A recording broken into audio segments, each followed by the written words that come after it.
ഉപരാഷ്ട്രപതി തെരഞ്ഞെടുപ്പിലേക്കുള്ള NDA സ്ഥാനാർത്ഥിയെ ഞായറാഴ്ച പ്രഖ്യാപിക്കും. ഞായറാഴ്ച ചേരുന്ന BJP പാർലമെന്ററി പാർട്ടി യോഗമായിരിക്കും തീരുമാനമെടുക്കുക. അജീഷ് ജയകുമാർ വിവരങ്ങൾ നൽകും ഡൽഹിയിൽ നിന്ന്. അജീഷ്, നേരത്തെ പ്രധാനമന്ത്രിയെ ഇതിനായി BJP ചുമതലപ്പെടുത്തിയിരുന്നല്ലോ, പ്രധാനമന്ത്രിയുടെ തീരുമാനത്തിന് വിട്ടിരുന്നല്ലോ.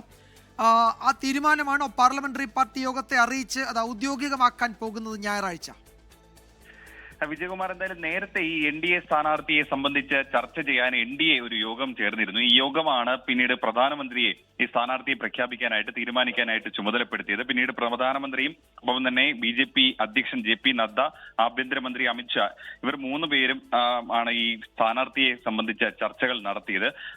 പല പേരുകളും ഇങ്ങനെ ഊഹാപോഹങ്ങൾ കേൾക്കുന്നുണ്ട്. അതായത് Jammu Kashmir lieutenant general, Goa governor, Sikkim governor, Gujarat ഗവർണറുടെ പേരുകൾ അടക്കം കേൾക്കുന്നുണ്ട്. ചില മുൻ ഗവർണർമാരുടെ പേരും ഈ പട്ടികയിൽ ഉൾപ്പെട്ടിട്ടുണ്ട് എന്നാണ് സൂചന. അല്ല, ചില അപ്രതീക്ഷിത സ്ഥാനാർത്ഥികൾ ഉണ്ടായേക്കും എന്നുള്ളൊരു സൂചനകളുണ്ട്. ചില OBC വിഭാഗത്തിൽ നിന്നുള്ള വനിതാ സ്ഥാനാർത്ഥി തന്നെ ഉണ്ടായേക്കും എന്നു ചില സൂചനകളുണ്ട്. നിലവിൽ പുറത്തു വരുന്ന വിവരമനുസരിച്ചിട്ട് ഈ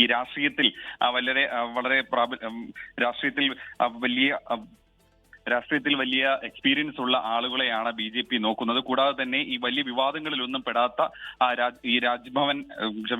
ഈ രാജ്യസഭയെ നയിക്കാൻ കെൽപ്പുള്ള ആളുകളെ തന്നെയാണ് BJP നോക്കുന്നത്. എന്തായാലും ഞായറാഴ്ച ചേരുന്ന BJP പാർലമെന്ററി പാർട്ടി യോഗമായിരിക്കും ഇതിൽ അന്തിമ തീരുമാനമെടുക്കുക. അന്ന് തന്നെ ഈ സ്ഥാനാർത്ഥിയുടെ പേര് പ്രഖ്യാപിക്കും. വൈകാതെ തന്നെ ഇന്ത്യ യോഗവും അവരുടെ സ്ഥാനാർത്ഥിയുടെ പേര് പ്രഖ്യാപിക്കും. യെസ്, അപ്പോൾ ഉപരാഷ്ട്രപതി സ്ഥാനാർത്ഥി അത് BJP-യിൽ നിന്ന് തന്നെ ആയിരിക്കും എന്ന, NDA-യുടെ സ്ഥാനാർത്ഥി BJP-യിൽ നിന്ന് തന്നെ ആയിരിക്കും എന്ന് ഏതാണ്ട് ഉറപ്പായി. നേരത്തെ JDU അങ്ങനെയൊക്കെ കേട്ടിരുന്നു, പക്ഷെ അതല്ല, അത് BJP തന്നെ ആയിരിക്കും സ്ഥാനാർത്ഥിയെ മത്സരിപ്പിക്കുക NDA-യിൽ എന്നാണ് ഇപ്പോൾ അറിയുന്നത്.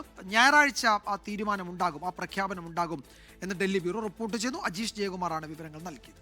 ലോകത്തെവിടെയായാലും ഏത് സമയത്തും 24 വാർത്തകളും ഓഗ്മെന്റഡ് റിയാലിറ്റി പാക്കേജുകളും എക്സ്പ്ലെയിനറുകളും വിശദമായി കാണാൻ ഞങ്ങളുടെ YouTube ചാനൽ നിങ്ങൾക്ക് സബ്സ്ക്രൈബ് ചെയ്യാം.